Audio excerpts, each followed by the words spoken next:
नमस्कार, मैं हूँ गीतिका पांडे। चलिए देखते हैं झारखंड की 15 फटाफट बड़ी खबरों को। अब आवास योजना की नहीं बनी है वेबसाइट, आवास निर्माण की प्रगति की जानकारी सामने नहीं आ रही। प्रधानमंत्री आवास योजना की तर्ज पर राज्य सरकार ने अबुआ आवास योजना शुरू की। योजना का संचालन ग्रामीण विकास विभाग कर रहा है। विभाग योजना को लेकर बनाए गए स्टैंडर्ड ऑपरेटिंग प्रोसीजर को पूरी तरह से पालन नहीं कर पा रहा। एसओपी में योजना से जुड़े तथ्यों को वेबसाइट के माध्यम से सार्वजनिक किया जाना था, लेकिन अब तक विभाग ने वेबसाइट तैयार नहीं की। आईएएस मनीष रंजन को ईडी का समन, कल पूछताछ के लिए बुलाया। टेंडर कमीशन घोटाले मामले में ईडी ने आईएएस मनीष रंजन को समन जारी कर दिया है। ईडी ने मनीष रंजन को बुधवार को समन भेजकर कल पूछताछ के लिए ईडी ऑफिस बुलाया। मनीष रंजन वर्तमान में भू राजस्व विभाग के सेक्रेटरी हैं। इससे पहले वो ग्रामीण विकास विभाग के सेक्रेटरी के पद पर पदस्थापित रह चुके हैं। झारखंड के मंत्री आलमगीर आलम से 5 दिनों तक पूछताछ करेगी ईडी, अदालत ने बढ़ाई रिमांड। ईडी मनी लॉन्ड्रिंग मामले में आरोपी झारखंड के ग्रामीण विकास मंत्री आलमगीर आलम से 5 दिनों तक और पूछताछ करेगी। अदालत ने ईडी को इसकी इजाजत दे दी।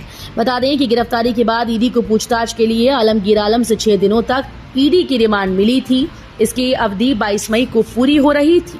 इसके बाद ईडी ने कड़ी सुरक्षा के बीच ग्रामीण विकास मंत्री आलमगीर आलम को रांची की विशेष पीएमएलए कोर्ट में पेश किया। केजरीवाल को जमानत दी तो हेमंत सोरेन को क्यों नहीं, एससी ने खुद साफ की वजह। कथित जमीन घोटाले में गिरफ्तार झारखंड के पूर्व मुख्यमंत्री हेमंत सोरेन ने जिस उम्मीद के साथ देश की सबसे बड़ी अदालत का रुख किया था वो पूरी नहीं हुई। सुप्रीम कोर्ट ने ट्रायल कोर्ट में जमानत अर्जी दायर किए जाने संबंधी तथ्यों को छिपाए जाने की वजह से नाराजगी जाहिर करते हुए याचिका पर विचार करने से इनकार कर दिया। 6वें चरण के चुनाव में दिग्गजों की प्रतिष्ठा लगी दांव पर, विरोधियों को मनाने के लिए कर रहे गुपचुप बैठक। झारखंड में तीसरे चरण में 25 मई को 4 सीटों के लिए लोकसभा चुनाव को लेकर रांची में चुनावी सरगर्मी पूरी तरह से परवान चढ़ गई। राजनीतिक सरगर्मी शहर के गली कूचों से निकलकर ग्रामीण क्षेत्रों के आम मतदाताओं तक पहुंच गई। चुनाव का समय नजदीक आते ही प्रत्याशियों की उल्टी गिनती भी शुरू हो गई। ईडी ने झारखंड के आईएएस अधिकारी मनीष रंजन को किया तलब, आलमगीर आलम मामले में होगी पूछताछ। ईडी ने झारखंड के मंत्री आलमगीर आलम के मामले में अपनी जांच का दायरा बढ़ा दिया। ईडी ने इस मामले में झारखंड कैडर के आईएएस अधिकारी मनीष रंजन को पूछताछ के लिए तलब किया। आधिकारिक सूत्रों ने बुधवार को बताया कि ईडी का ये समन उस जांच से जुड़ा है जिसमें कांग्रेस नेता और राज्य के ग्रामीण विकास मंत्री आलमगीर आलम, उनके पूर्व निजी सचिव संजीव कुमार लाल और उनके घरेलू सहायक जहांगीर आलम को इस महीने की शुरुआत में गिरफ्तार किया गया था। झारखंड में बर्ड फ्लू का अलर्ट, इस इलाके में मुर्गी अंडा की बिक्री पर रोक। झारखंड की राजधानी रांची में एवियन इन्फ्लुएंजा यानी बर्ड फ्लू ने फिर से पांव पसारा है। इस बार मुराहाबादी स्थित दिव्यायन कृषि विज्ञान केंद्र के कुक्कुट पालन केंद्र की मुर्गियों में संक्रमण मिला। भोपाल स्थित आईसीएआर की रिपोर्ट के बाद प्रशासन ने मंगलवार को इसकी पुष्टि की। डीसी राहुल सिन्हा ने एहतियात के तौर पर मुराहाबादी के 10 किलोमीटर की परिधि में मुर्गियों अंडों की खरीद बिक्री, उत्पादन, परिवहन पर रोक लगा दी। भाजपा प्रत्याशी संजय सेठ के समर्थन में बाइक रैली, तेजस्वी सूर्या शामिल हुए। भारतीय जनता युवा मोर्चा के राष्ट्रीय अध्यक्ष तेजस्वी सूर्या ने कहा कि झारखंड सरकार भ्रष्टाचार में डूबी है। भ्रष्टाचार के कारण झारखंड शर्मसार हुआ। झारखंड में कानून व्यवस्था चौपट है, यहाँ की बहन बेटियां सुरक्षित नहीं। कानून व्यवस्था खत्म हो गई है, अत्याचार चरम पर है। मंत्री के करीबियों के यहाँ से नोटों के बंडल मिल रहे हैं। तेजस्वी सूर्या बुधवार को रांची से भाजपा प्रत्याशी संजय सेठ के समर्थन में निकाली गई बाइक रैली में शामिल हुए। झारखंड से फिर दूसरे राज्यों में होगा छात्रों का पलायन, 500 करोड़ का होगा नुकसान। झारखंड में इस साल जैक बोर्ड और सीबीएसई से लगभग 6,65,083 विद्यार्थियों ने मैट्रिक और इंटर की परीक्षा पास की। जैक बोर्ड द्वारा ली गई मैट्रिक की परीक्षा में इस साल 3,78,398 विद्यार्थी सफल रहे। वहीं इंटर की परीक्षा में 2,06,685 विद्यार्थी सफल रहे। वहीं सीबीएसई और आईसीएसई बोर्ड से लगभग 80,000 विद्यार्थी 10वीं और 12वीं की परीक्षा में सफल हुए। अपराध की योजना बना रहा एक युवक गिरफ्तार, कई साथी फरार होने में सफल। अपराध की योजना बना रहे एक युवक को रांची पुलिस ने गिरफ्तार किया। पुलिस ने उसके पास से एक देसी कट्टा और एक रिवॉल्वर बरामद की।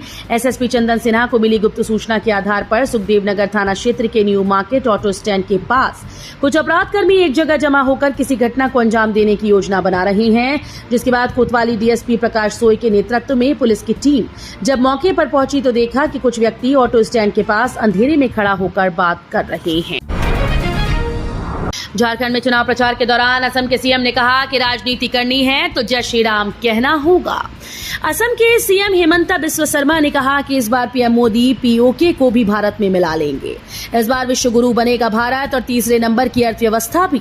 वे बुधवार को धनबाद के चंदन क्यारी में झुल्लू महतो के समर्थन में जनसभा को संबोधित कर रहे थे। उन्होंने कहा कि इस बार कृष्ण मंदिर और ज्ञानवापी मंदिर भी बनेगा। झारखंड में भी बांग्लादेश का घुसपैठ हो रहा है। गोड्डा के कांग्रेस उम्मीदवार के भाई इंस्पेक्टर दिलीप यादव के खिलाफ चुनाव आयोग पहुंची भाजपा।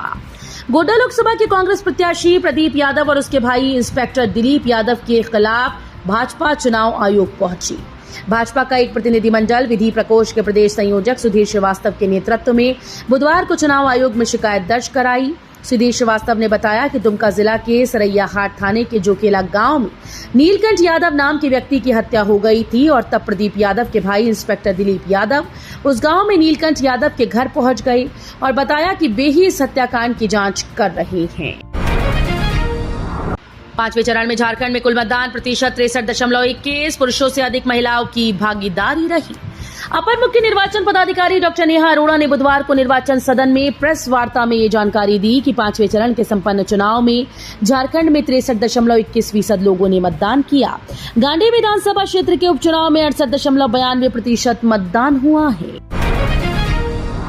निशिकांत के समर्थन में शिवराज सिंह ने महगामा में किया रोड शो। मध्य प्रदेश के पूर्व मुख्यमंत्री शिवराज सिंह चौहान बुधवार को महगामा पहुंचे। उन्होंने गोड्डा लोकसभा सीट से भाजपा प्रत्याशी निशिकांत दुबे के समर्थन में महगामा विधानसभा क्षेत्र में 3 किलोमीटर लंबा रोड शो किया। शिवराज सिंह दोपहर बाद हेलीकॉप्टर से पहुंचे। भाजपा नेताओं में उनका जोरदार स्वागत किया। इसके बाद उन्होंने खुले वाहन पर सवार होकर निशिकांत दुबे के साथ रोड शो किया। आज की शाम थम जाएगा चुनाव प्रचार, कल तक ड्राई डे घोषित। लोकसभा चुनाव 2024 को तहत जिले में आगामी 25 मई को मतदान होना है। इससे 48 घंटे पूर्व यानी कल की शाम चुनाव प्रचार थम जाएगा। इसके साथ ही चुनाव प्रचार में लगे जिले के बाहर से आए राजनीतिक व्यक्तियों व कार्यकर्ताओं को भी शाम 5 बजे तक जिले से बाहर चले जाना होगा। तो ये थी आज की बड़ी खबरें। अगर आपको न्यूज पसंद आई हो तो वीडियो को लाइक और शेयर करना बिल्कुल न भूलें।